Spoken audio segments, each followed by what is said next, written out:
हरे कृष्णा। आज हम भगवत गीता के दूसरे अध्याय का 14वां श्लोक पढ़ेंगे। ये श्लोक मेरा भगवत गीता का वन ऑफ द फेवरेट श्लोक का है और फ्रैंकली आज इस श्लोक की याद मुझे इसलिए भी आई क्योंकि मैं ऐसी ही किसी स्थिति से गुजर रहा हूँ जिसमें इस श्लोक ने मुझे पहले भी बहुत हेल्प किया है और आज भी इसने मुझे हेल्प की है। कभी कभी अचानक मन में बहुत निराशा सी आ जाती है, लगता है कि कहीं फंस गए हैं, इससे पता नहीं निकल पाएंगे नहीं निकल पाएंगे, कब तक ये बुरी स्थिति या डिफ़िकल्ट स्थिति। कई बार वो सिर्फ मानसिक लेवल पर ही होती है, होती नहीं है डिफ़िकल्ट, बट हमें डिफ़िकल्ट लग रही होती है, ऐसा लगता है पता नहीं सिचुएशन से कैसे बाहर निकलेंगे। तो पहले भी श्लोक ने बहुत बार मुझे शक्ति दी है और आज भी श्लोक ने मुझे शक्ति प्रदान की है। तो ये श्लोक मैं पढ़ रहा हूँ, दूसरे अध्याय का 14वां श्लोक।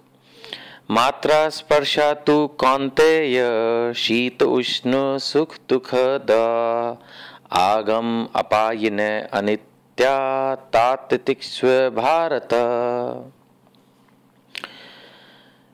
श्री भगवान कह रहे हैं, हे कुंती पुत्र, सुख तथा दुख का क्षणिक उदय तथा काल क्रम में उनका अंतर्धान होना सर्दी तथा गर्मी की ऋतुओं के आ जाने के समान है।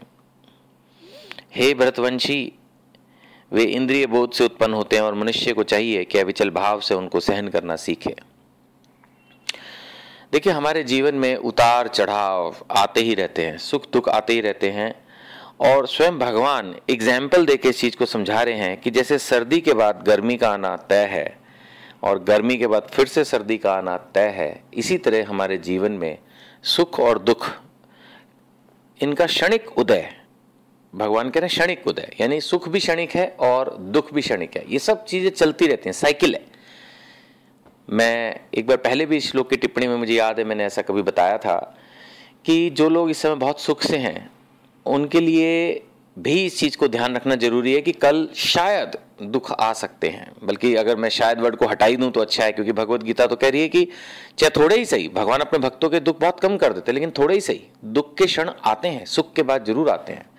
और इसी तरह से अगर कोई भक्त अभी सो कॉल्ड दुख की स्टेज से गुजर रहा है या उसको लग रहा है कि डिफिकल्ट फेज है, तो इस श्लोक एक तरह से मैं इस श्लोक के थ्रू भगवान गारंटी कर रहे हैं कि ये कालक्रम है, क्षणिक है, इसके बाद सुख अवश्य आएंगे, पॉजिटिव पीरियड जरूर आएगा, अच्छा समय जरूर आएगा। जब अच्छा समय नहीं रहा और बुरा आ गया तो फिर बुरा भी नहीं रहेगा और फिर से अच्छा आएगा। ये गारंटी भगवान कर रहे हैं श्लोक में 2.14 में।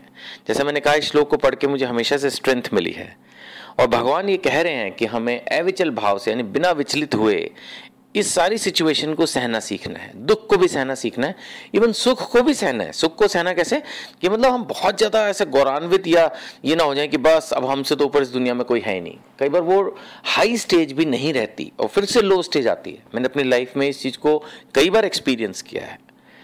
हाँ, ये चीज भी मैंने एक्सपीरियंस की और अब उम्मीद है कि फिर से वही चीज आएगी कि जो डिफिकल्ट फेज है वो निकल जाएगा और फिर से पॉजिटिविटीज आने लगेंगी।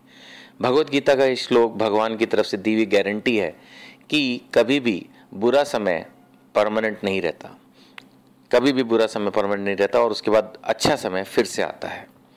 प्रभुपाद जी की